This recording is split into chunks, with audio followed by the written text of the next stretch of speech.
Simon Dealy, welcome to the Human Capital Innovations Podcast. Jonathan, thank you for having me. It is a pleasure to be with you today. You're joining us from the Boston area. I'm south of Salt Lake City in Utah. And today we're going to talk about staffing trends generally, but specifically towards prioritizing diversity, equity, and inclusion. As we get started, I wanted to share Simon's bio with everybody. Simon Dealy is CEO of Higher Technologies. He is a senior executive with a wealth of achievement in operations, finance, strategic planning, M&A, business development, and company startups. With over 20 years of seasoning across a broad spectrum of industries and multiple countries, Simon has proven experience in identifying strategic issues, dramatically improving sales, administering the organization, raising capital, and improving processes.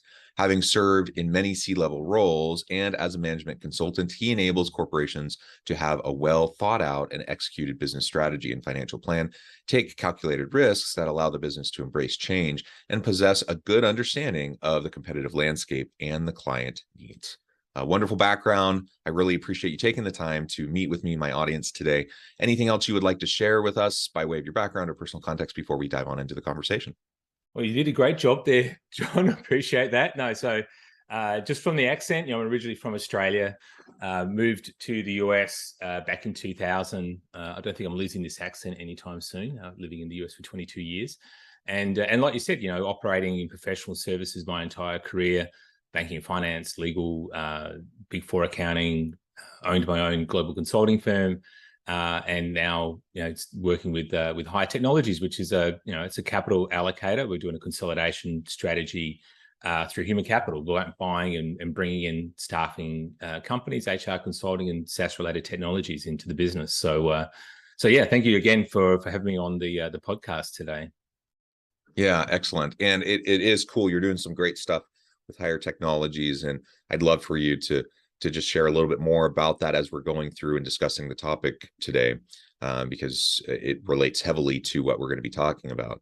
Let's start with just laying the landscape a little bit. What are some of the broadest staffing trends that you're seeing right now? We're coming out of this pandemic that's kind of moved into endemics form. It's going to be here forever, but hopefully a little bit less serious or concerning, from a public health standpoint. But organizations are still grappling with it. We've been dealing with the Great Resignation, the Great Reawakening, the Great Reevaluation, quiet quitting. All of the buzzwords that people have been throwing around. The bottom line is it's a tight labor market. It's hard for organizations to get good people and to hang on to them. What are some of those and related staffing trends that you're seeing if we zoom out and look at the macro level? Yeah, it's a really good question. Was certainly a shift after sort of started getting out of the pandemic where the leverage was more in the candidate's hand than the employer's hand, and this fully embracing the remote workforce, and that's obviously gets talked about quite a bit. And that's really this high demand for these qualified candidates. And on the companies are more willing now to, if they can, have this remote or hybrid workforce, looking at a broader scope of where they might have traditionally brought resources in. They don't have to be close to the office, not just the closest best resource, but the best resource. And that extends into, so with what we're doing, we've got operations up in Canada, looking, south of the border into the Canadian market to find those resources, because there's an exchange rate arbitrage, but also access to another resource pool. And so, companies are still struggling with, how do we handle the bringing those resources into the business that don't want to be full-time in the office, having that hybrid environment that allows them to get the people they want and also retain. You talked about the Great Resignation.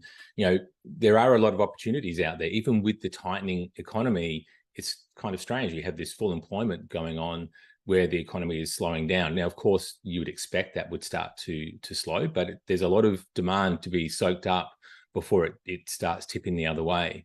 On top of that, there's a greater awareness of the gig economy. A lot of people talk about the gig economy, where that contingent workforce model, we're not going to bring somebody in full time. We're going to bring in resources as and when we need them.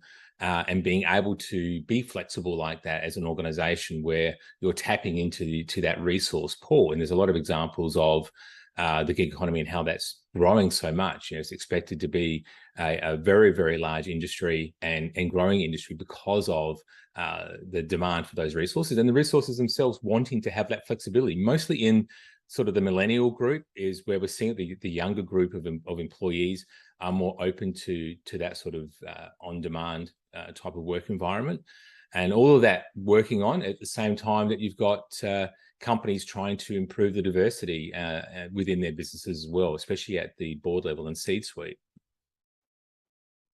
Yeah, and as I think about the trends towards the gig economy now, certainly before the pandemic, it was already trending upwards, right? Trending upwards towards more contingent work, more contract and freelance work, and that only got accelerated and put on steroids during the gig economy.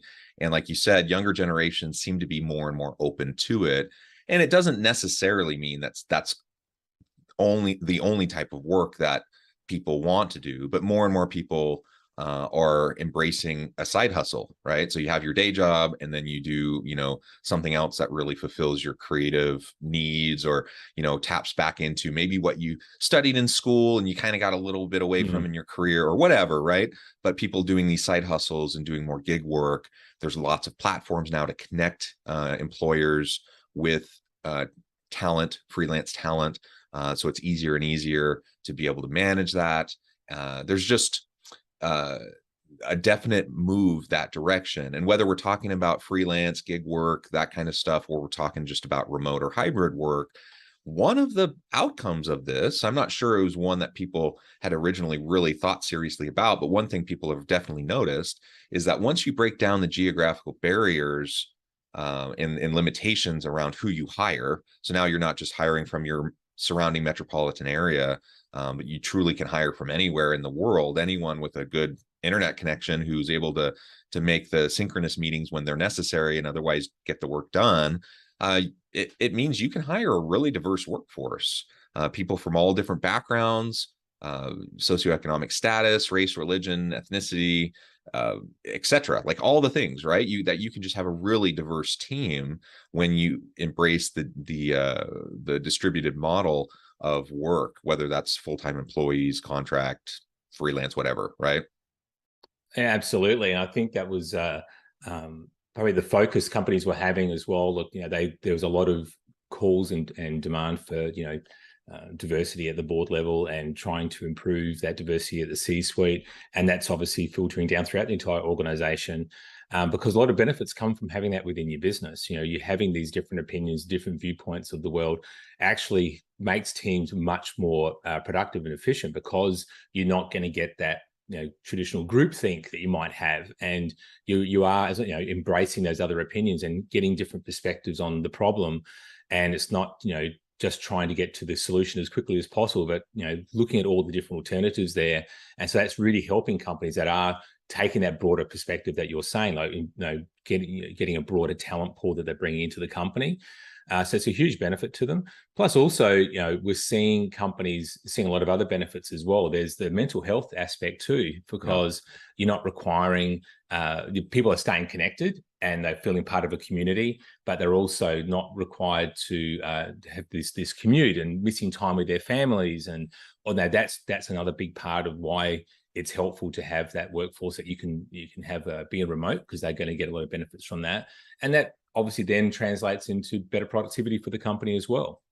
So a lot of benefits that come from having that wider lens, and you definitely are seeing it, like you were saying, with companies. I see it a lot with our business, because we're doing with North America, and it's obviously not as there's a lot of diversity there for sure, but even expanding into the Asian markets and European markets as well to find those talented resources, and understanding that scarcity can actually work to your advantage when you start to tap into those other resource pools.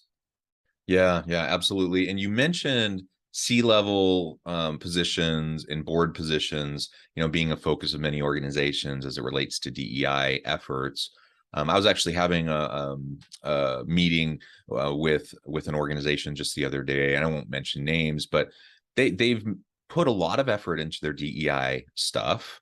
They've enacted a lot of policies and procedures, and they've done a lot of things to move the needle, but most of it has happened at the lower levels. So they have increased the level of diversity and equity throughout the organization. They've worked hard on a culture of inclusion and belonging throughout the organization. But when you get to the C-suite and the board level, there's almost no diversity whatsoever. And it's not because they're not committed to trying to get it done, but it's really because there's just been less turnover there. There's people that have been there for a long time, and they were all there before they had these efforts towards DEI. And so how would you approach an organization that might be struggling with C-level roles in trying to increase the level of diversity if there's not a high level of turnover there?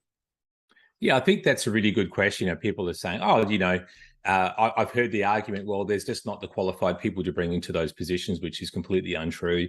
There's a great depth of talent in that area to bring that diversity into the business, obviously. And then the next question is, well, we don't have any open positions. But then you have to look at the hierarchy of the business overall. How did you end up at the starting point bringing in your CFO, for example, as COO, CEO? What do you traditionally do? Are you hiring from within, or are you hiring from without? And having that sort of the next in lines, having more diversity for those next in lines, so that you do have people that you can hire within into the business. There is always that pyramid problem within organizations where you have to need the person at the top to go before the rest can move up, and that definitely does become a bit of a stopping point for organizations. But okay, that's how it is today. Think about that succession planning process. Think about what's going to come next through the organization. Be very committed to bringing the diversity at those levels below, so that they are ready to move up into those higher positions. Certainly at the board, you need to have. There is, a lot of long tenure, I know, at the board level, but then have that commitment. When an opportunity does come up, we are committing to go through this process to look to bring diversity into the board. We are going to be making a diversity hire onto the board. And, one of our practice units leaders international, half of their revenue is coming from that DEI side, because companies are trying to build that network. They are trying to build that succession planning to the businesses. While they don't have the opportunity today, they are making sure that they've got the training programs and the succession planning in place that will allow them to, over time, bring that into the business as well. Yeah. Focusing on that diversity hire if and when, an opening occurs, and focusing on the talent pipeline and the progression, so that you have people waiting in the wings ready to fill in and contribute in those positions as appropriate. Those are great approaches. And it's interesting. I hear often, as you said, the argument is, often, well, there weren't any other qualified candidates or things of this nature, whether it's, having more female candidates and hires, or BIPOC hires, or whatever, you're talking about. And sometimes people are a little bit resistant because they don't want to be seen as making a hire based solely off of a diversity kind of a perspective. They want to be able to say, I'm hiring the best qualified person regardless. And I guess two things to that. When I hear that, I'm like, okay, one, I don't believe that there aren't really quality, highly qualified people that could fill those positions. I just don't believe that argument. I think if you say you don't have anyone in the pool, then I think you're not looking hard enough. But two, I think it's definitely appropriate to prioritize diversity hires, especially when there's very limited levels of diversity in C-level positions or in board seats or whatever, because the rest of the organization looks to those positions. And if they look, if they see the board of directors and they only see a bunch of, middle-aged white dudes, it sends a message, and it's an important message both ways. It can hurt you, but it can also help you. And it's not just about the PR, but it's about the culture of the organization. Same with C-level roles, that it is important. Now, I'm not saying you need to say absolutely we're going to hire a woman of color for this position, absolutely, but let's look at how we can prioritize diversity hire if we're really lacking in that area to really shore up what we're trying to accomplish. And I think if we open our minds a little bit to what it looks like to have a really good qualified person, get rid of the, prune back the unnecessary stuff that we might think is necessary, but it's really just limiting the pool, then all of a sudden we can really get the best of both worlds. Yeah, absolutely. And I think, there's been a good movement in terms of how job descriptions are being written to remove implicit biases out of job descriptions. People talk about how, is AI going to really help us get rid of biases like that? A lot of the applicant tracking systems now have a certain, mechanical process that resumes will go through to help remove some of those biases. But then having a commitment that, okay, we're going to have a job description written for what we need in that skill set within the position, but we are going to have a preference towards bringing a diversity hire into the company. There is nothing wrong with that, because it's you obviously are doing it because you don't have that diversity today. You're trying to increase that within the business. The employer has identified this is good for us. We're not doing it just for the external optics of, okay, yep, tick the box, we got the diversity hire. It's being done because it's been proven that having that diversity at those different levels within the organization makes the organization more effective, more efficient. It allows for the organization to be more innovative. There's a lot of benefits that come from doing that. So it's not just lip service to being, yeah, we should do this because we want to look good out there. Trust me, the companies want to make money. They know they want to be effective and efficient, and it's being identified that this is a great way to do that. So that's, I think, another reason why companies adds to all the positive reasons why companies want to be doing this. Yeah, I often talk about the combination of the business case, which is clear. You just outlined many of the benefits. It helps the bottom line. It increases levels of critical thinking and innovation and creativity within the organization, better strategic planning, the ability to look around the corner and anticipate the change and the challenges that are going to impact the organization. All of that increases as we get more diversity around the table of all varieties. But there's also the human case of just like, let's be good to everyone. Let's, when we talk about equal employment opportunity, is that just something we say and we try to comply legally with kind of the minimum bar, or is it something we actually are committed to? And if we're really committed to it and we're focused on not only the business case, but the human case of just treating everyone with dignity and respect and equitably, again, it's a win-win. Like, we can have really dynamic organizations of inclusion and belonging, where everyone has the opportunity to come to the workplace, be their true authentic self, contribute in meaningful ways where they're valued, they're needed, they're wanted, they feel a part of the team. That's the ideal. That's what we all want. That's what we all want. We want to work in an organization and a team like that. And that's what everyone else wants too.